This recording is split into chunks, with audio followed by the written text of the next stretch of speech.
దయగల దేవుని నామానికి మహిమ కలుగును గాక. మన ప్రభు అయిన క్రీస్తు నామములో మా జీసస్ బ్లెస్సింగ్ అనే ఛానల్ ద్వారా వాక్యం వింటున్న వారందరినీ కూడా దేవాది దేవుడు దీవించి ఆశీర్వదించును గాక. మీ కుటుంబంలో మీ బిడ్డలకు మీ యొక్క సంస్థానికి దేవాది దేవుడు బహుగా మిమ్మల్ని దీవించి కరుణతో కటాక్షించును గాక. ఆమె ప్రియ క్రైస్తవ కుమారులారా, కుమార్తెలారా, ఈ యొక్క సమయంలో వాక్యాన్ని వింటున్న మీరు అన్ని విషయాల్లో కూడా దేవుడు మనకు సహాయం చేయాలని కోరుకుంటాం కదా, మంచిది. కానీ విశ్రాంతి దినము అంటే ఏంటి అన్నది కొన్ని లేఖనాలు మనం బైబిల్లో చూద్దాం. ఆదిలో చూసినప్పుడు సర్వాధికారి తండ్రి 6 దినములు పనిచేసి ఏ పని చేశాడు ఆయన? ఎక్కడ పని చేశాడు అంటే మానవుడు సంతోషంగా ఉండడానికి, మానవుడికి ఏ ఆటంకములు లేకుండా ఉండడానికి, మానవుడు దేనికోసం కూడా చింతించకుండా ఉండడానికి ఆయనే పని చేశాడు. ఏం పని చేశాడు? ఆకాశం భూమిని వేరు చేశాడు, నీళ్లను ప్రవహింపజేశాడు, వెలుగుని కలిగించాడు, నక్షత్రాలను కలిగించాడు. అబ్బో, ఇవన్నీ కూడా చేశాడు. మనిషికి ఏది అవసరమో సమస్తాన్ని కూడా చేశాడు ఆయన. అలాగే మొట్టమొదటిసారిగా భూమి మీద గడ్డిని మొలిపించాడు. గడ్డిని ఎందుకు మొలిపించాడంటే వాటి ద్వారానే మానవునికి ఆహారము ఆయన సమకూర్చుతాడు కనుక. ఇవన్నీ చేశాక 7వ దినాన ఆయన ఏం చేశాడు? విశ్రమించాడు, విశ్రాంతి తీసుకున్నాడు. అంటే ఇది సేద తీసుకున్నాడు అంటాం మన తెలుగు భాషలో. దేవుని స్తోత్రం, హల్లెలూయా. అంటే ఇంకా బాగుండాలంటే నెమ్మది కలిగి ఉండడం. అలసిపోయి వచ్చిన మనకి ఒక్కసారి అలా మంచం మీద కూర్చున్నాం అనుకో, కుర్చీలో కూర్చోడానికి అప్పుడు మన ప్రాణం ఎలా ఉంటుంది? అమ్మయ్యా, ఎంతసేపు అలసిపోయిందంటే కష్టపడ్డాను, ఇప్పుడు ఏమొచ్చింది? నా ప్రాణం సుఖపడింది. దేవుని స్తోత్రం, హల్లెలూయా.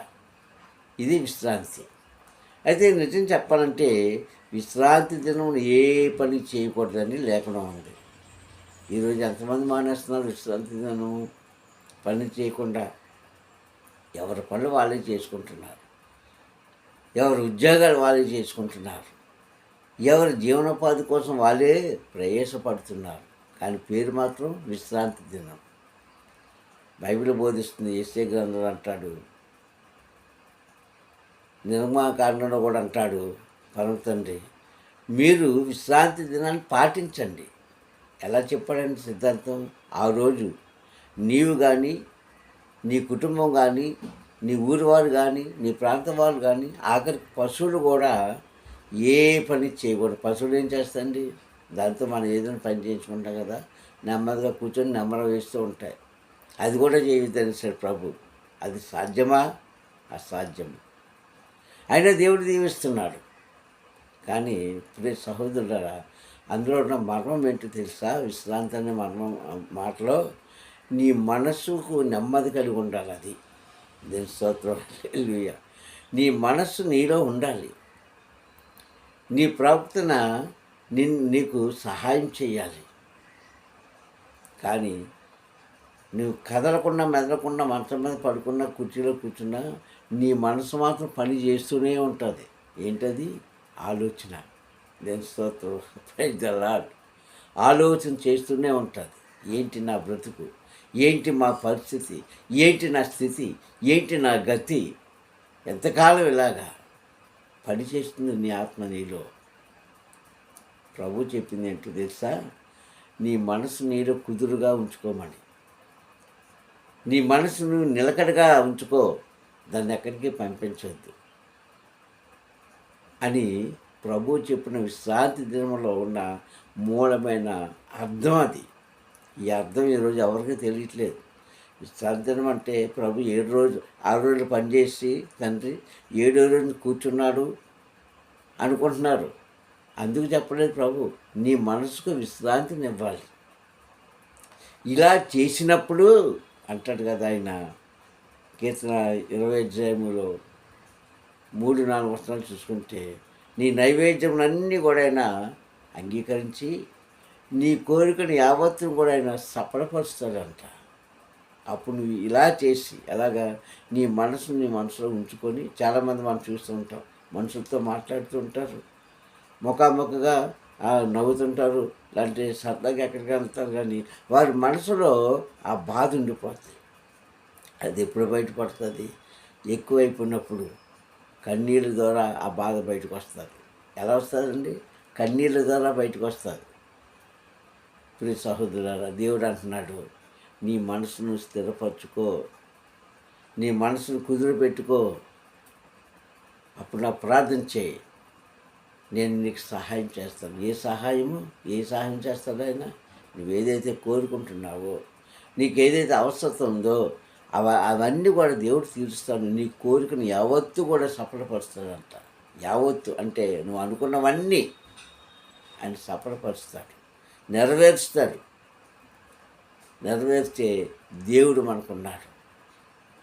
నెరవేర్పు కలిగించిన దేవుడు మనకున్నాడు. మర్చిపోకండి. విశ్రాంతి దినం అంటే కదలకుండా మెదలకుండా ఒక దగ్గర ఉండడం కాదు. మరి అలాగనుకుంటే ఈరోజు కొన్ని వేల మంది దేశ విదేశాల్లో పనిచేస్తున్నారు, కొన్ని వేల మంది ఉద్యోగాలు చేస్తున్నారు, కొన్ని వేల మంది వ్యాపారాలు చేస్తున్నారు, కొన్ని వేల మంది కూలి పని చేసుకుంటున్నారు. వీళ్ళంతా విశ్రాంతి తీసుకుంటున్నారా? ప్రభు చెప్పిన మాట వింటున్నారా? కానీ అసలు మూల అర్థం ఏంటంటే నీ మనసును కుదురు చేసుకో. అప్పుడు ఆకాశం నుంచి నిన్ను చూసి నీకు ఏదైతే కావాలో అది ఇస్తానంటున్నారు. మంచి మాటలు ఎవరికి రుచిగా ఉండవండి. ఏంటి? మంచి మాటలు రుచిగా ఉండవు.